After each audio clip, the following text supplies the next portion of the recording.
can say BLS, ACLS, and oxygen therapy, all the equipment which you are having in your hospital. How to utilize the equipment, how to manage the patient in critical situations, that I am going to give you the training of.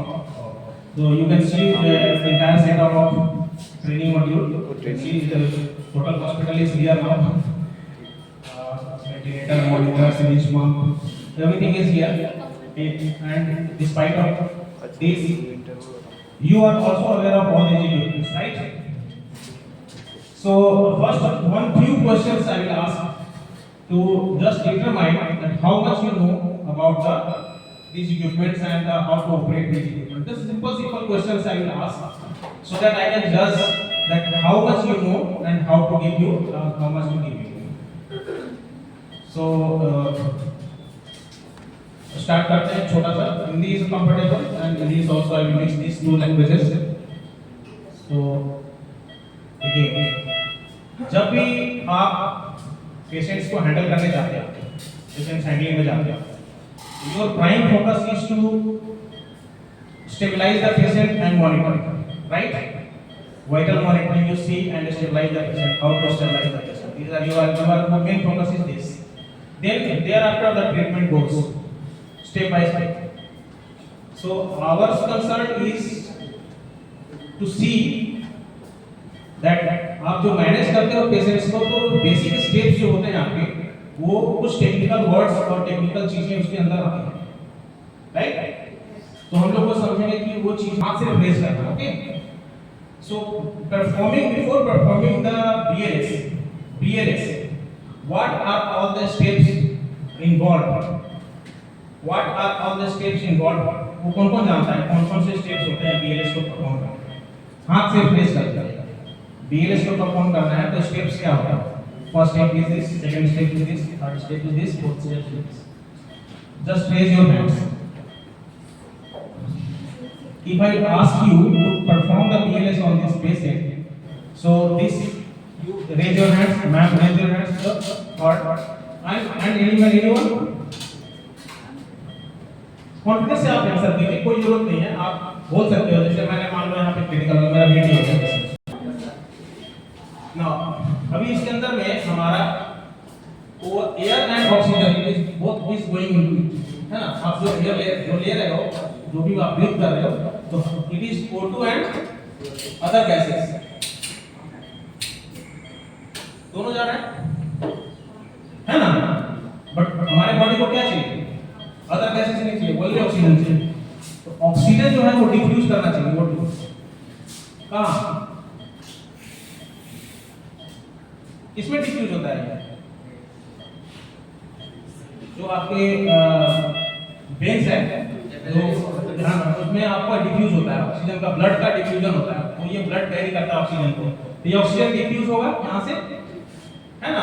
तो जितना ज्यादा ये surface area रहेगा, suppose इतना diffuse हुआ, okay? अगर इसी value को हम इतना बड़ा बना सकते, ठीक है, इतना बड़ा, ये बड़ा हो गया, तो डिफ्यूजन का सरफेस एरिया तो बढ़ गया, बहुत ज्यादा हो गया.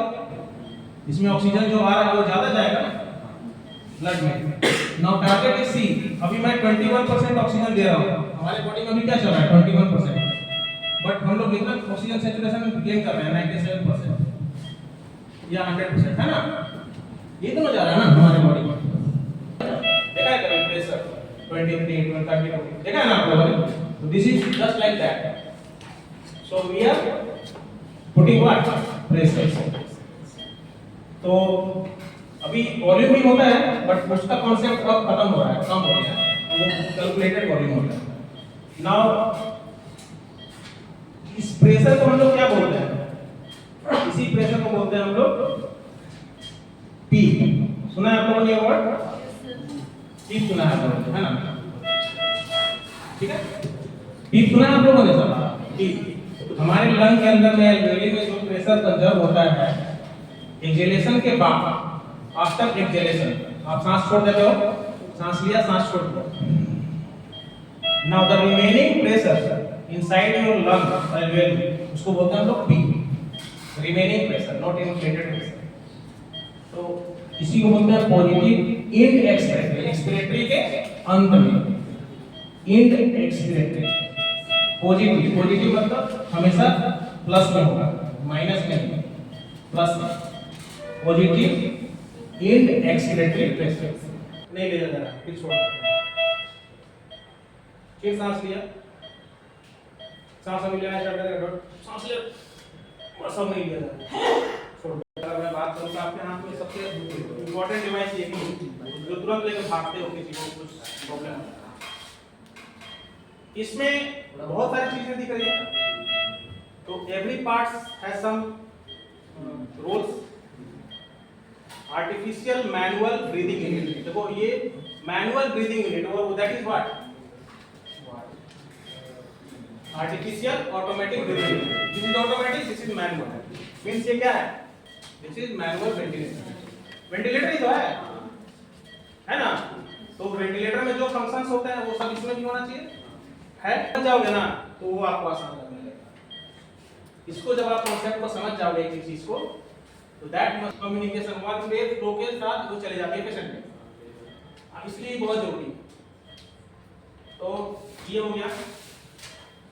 ये कितने लीटर का कैपेसिटी है इसमें, अंदाजा लगाइए, अंदाजा समझ में आना चाहिए कितना लीटर होगा इसमें, बचेगा आपको। और ये कितना होगा, आपका बहुत पुराने हैं, देखो ये 500, ये 500 और ये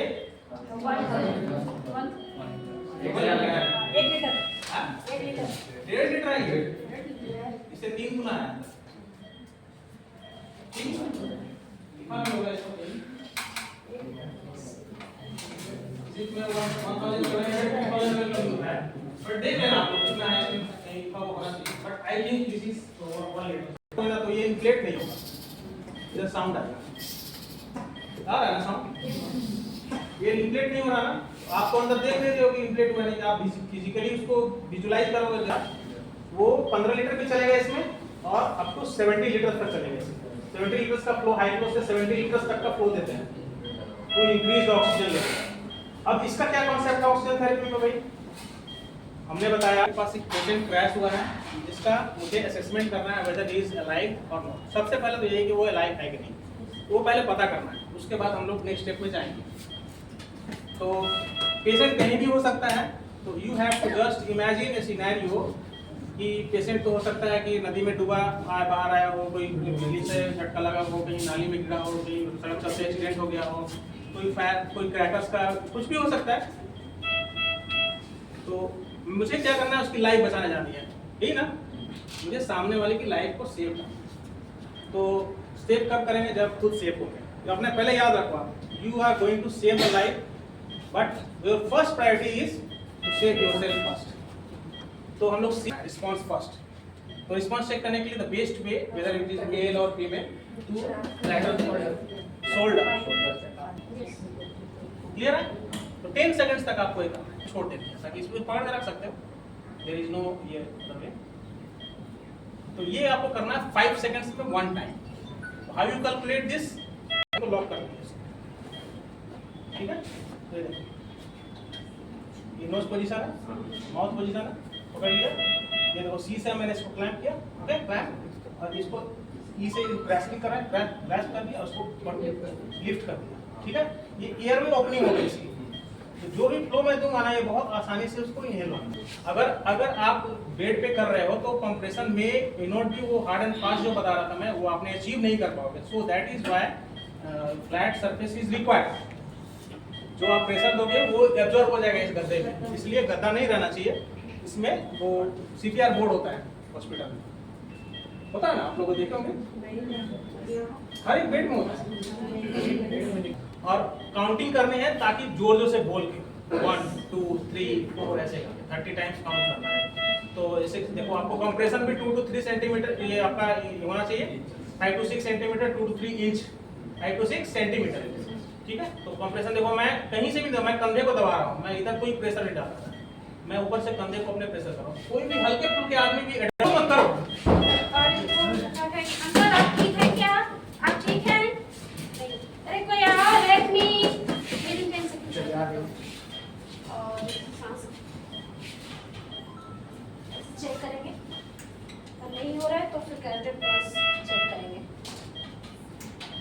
नहीं आ रहा है तो हम स्टार्ट हो जाएंगे ये के लिए। और लेवल ऑफ निपल में करना है, ये लॉक करना है, ये से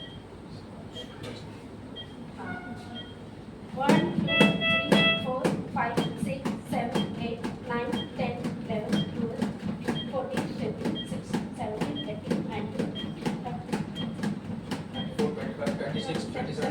19 25 के बाद बहुत जोरों से बोलने लगना है ताकि इनको पता चले मेरा साइकिल आ गया और इसको सीखने में थोड़ी ठीक है चलिए